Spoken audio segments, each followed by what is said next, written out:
नमस्कार दोस्तों, हमारे YouTube चैनल बुक्स प्ले में आपका स्वागत है।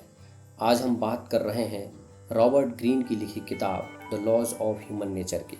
दोस्तों, यह बुक हमें सिखाती है कि हम अपने आसपास के लोगों के व्यवहार को कैसे पहचानें, हम अपने इमोशंस को कैसे कंट्रोल करें, मुखौटों के पीछे छिपे लोगों के असली चेहरे को कैसे पहचानें।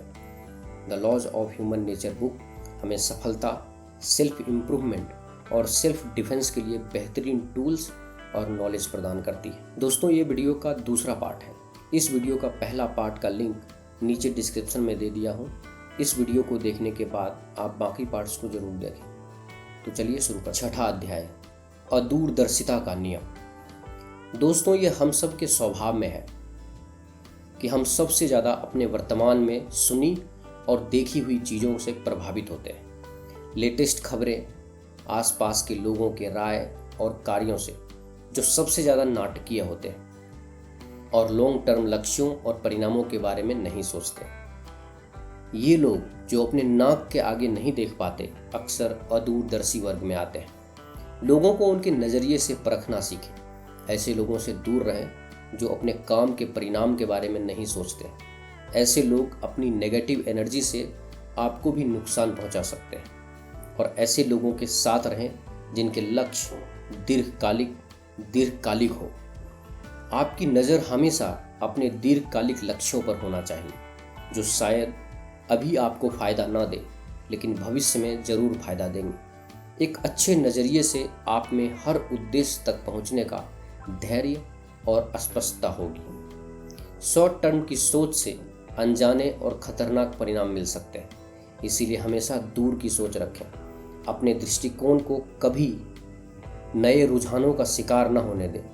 अपने दीर्घकालिक लक्ष्यों के आधार पर उसे ही आप प्राथमिकता देते हैं और आपको उसके साथ रहना चाहिए। यही एक तरीका है खुशहाली एवं कामयाबी का। सातवां अध्याय, द लॉ ऑफ डिफेंसिवनेस, रक्षात्मकता का नियम। जिंदगी मुश्किल और लोग प्रतिस्पर्धी हैं। हमें अपनी रुचियों का ध्यान रखना चाहिए। हम यह भी महसूस करना चाहते हैं कि हम आज़ाद हैं और अपना काम खुद से करते हैं। इसीलिए जब लोग हमें बहलाने, फुसलाने या बदलना चाहते हैं तो हम डिफेंसिव और प्रतिरोधी हो जाते हैं। इसीलिए लोगों को उनकी डिफेंसिव पोजीशन से हटाने के लिए आपको यह दिखाना होगा कि वो जो कर रहे हैं अपनी मर्जी से कर रहे हैं, ना कि आपके कहने पर। लोगों पर उनकी मान्यताओं के लिए कभी हमला न बोलें और उनकी समझदारी और अच्छाई के लिए उन्हें असुरक्षित महसूस ना कराएं। इससे वे और अधिक डिफेंसिव हो जाएंगे और आपका काम और भी अधिक मुश्किल हो जाएगा। अपने जिद्दी स्वभाव को काबू करना सीखें और अपने दिमाग को डिफेंसिव और क्लोज्ड पोजीशन से आज़ाद करना होगा ताकि आपकी रचनात्मक शक्ति जागरूक हो सके। अध्याय 8, the law of self sabotage, आत्म तोड़फोड़ का नियम। दोस्तों, इस अध्याय में लेखक कहते हैं कि हम सबका दुनिया को देखने, चीज़ों को समझने और आसपास के लोगों के कार्य को समझने का एक अलग नज़रिया है। यह हमारा नज़रिया ही होता है जो यह तय करता है कि हमारे जीवन में हमारे साथ क्या होगा। यदि आपका रवैया डर का है तो आपको हर चीज़ नकारात्मक नज़र आएगी। आप खुद को मौके लेने से रोकते हैं। आप अपनी हर गलती के लिए दूसरों को दोष देंगे और उनसे सीखते नहीं हैं। यदि हम संदेह महसूस करते हैं तो हमारी प्रेजेंस में दूसरे भी ऐसा अनुभव करते हैं। हम अपना रवैया सकारात्मक बनाकर अपने समस्याओं से सीख सकते हैं और खुद के लिए अवसर क्रिएट कर सकते हैं। हमें अपने संकल्प शक्ति की सीमा को जानना चाहिए और देखना चाहिए कि वह हमें कितनी दूर ले जाती है। अध्याय 9, द लॉ ऑफ रिप्रेशन, दमन का नियम।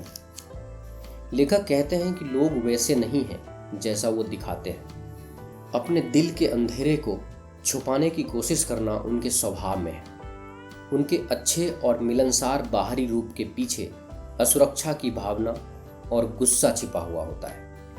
हम अक्सर अपनी स्वार्थ को हमारी डार्क साइड या नेगेटिव साइड के पीछे छिपा लेते हैं और दुनिया के सामने एक अलग इंसान के रूप में नजर आते हैं। हमें लोगों की डार्क साइड के संकेत को समझना चाहिए, नहीं तो ऐसे लोग हमारे लिए टॉक्सिक या हार्मफुल बन जाते हैं और हमें दूसरों की बुराइयां और अज्ञानता को समझने से पहले किसी को भी पहले अपनी डार्क साइड को देख लेना चाहिए।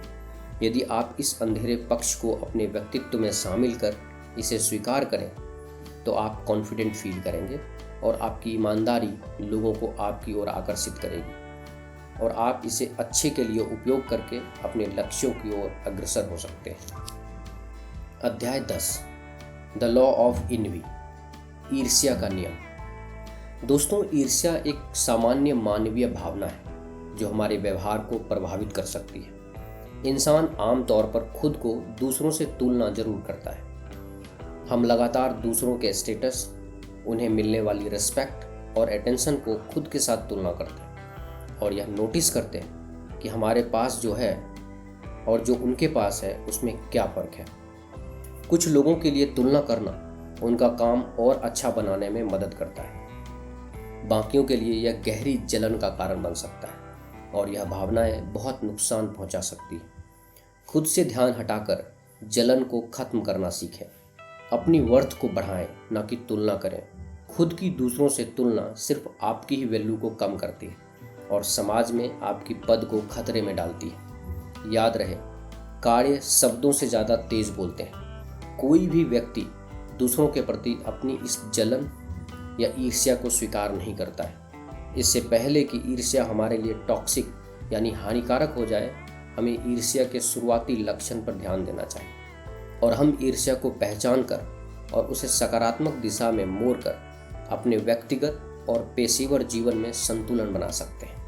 अध्याय 11 द लॉ ऑफ ग्रैंडियोसिटी, भव्यता का नियम। दोस्तों, लेखक कहते हैं सफलता के बाद लोग अक्सर अपनी क्षमताओं को अधिक आंकने लगते हैं। यह अध्याय बताता है कि कैसे हम यथार्थवादी दृष्टिकोण अपनाकर और अपनी सीमाओं को समझकर संतुलित रह सकते हैं। हम इंसानों के अंदर खुद के बारे में हमेशा ऊंची राय होती है। हम सभी को दूसरों से श्रेष्ठ महसूस करने की आवश्यकता महसूस होती है, लेकिन जितना अधिक हम सफल होते हैं उतना ही श्रेष्ठ हम महसूस करते हैं, जिससे वास्तविकता यानी रियलिटी से आपका रिश्ता टूट जाता है, जिसकी वजह से हम बिना तर्क के फैसले लेते हैं और सिर्फ कल्पना तक ही सीमित रहते हैं। सफलता के लिए आपका रवैया और दूसरे लोगों की ज़िंदगी में आप जो वैल्यू लाते हैं उनके अनुरूप होना चाहिए।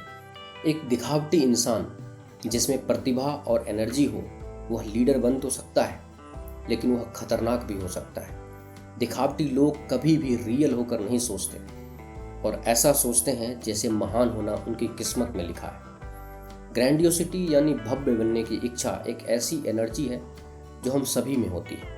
यह हमारे पास जो है उससे अधिक पाने के लिए और अपनी पहचान पाने के लिए हमें प्रोत्साहित करती है। समस्या भव्यता की एनर्जी में नहीं है, हम इसे जिस तरह से यूज करते हैं उसमें है। इस एनर्जी का इस्तेमाल अपनी समस्या को सॉल्व करने और अपनी संबंधों को बेहतर बनाने जैसे चीज़ों में करें, ना कि खुद को दूसरों से ऊंचा दिखाने में।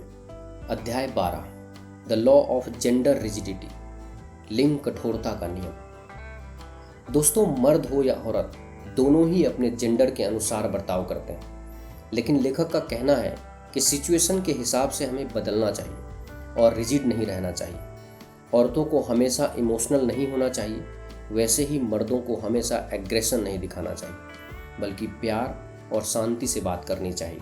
हम सब में औरत और आदमियों की गुण और खासियतें होती है, कुछ आनुवांशिक होती है और कुछ दूसरे लिंग के माता पिता से आती है। पर समाज में एक पहचान पाने के लिए हम इन खासियतों को बदलते रहते हैं, जिसकी वजह से हम अपने चरित्र को खो देते हैं। आपको इन खोई हुई खासियतों का पता होना चाहिए और उनसे फिर से जुड़ना चाहिए ताकि रचनात्मक शक्तियाँ बन सके।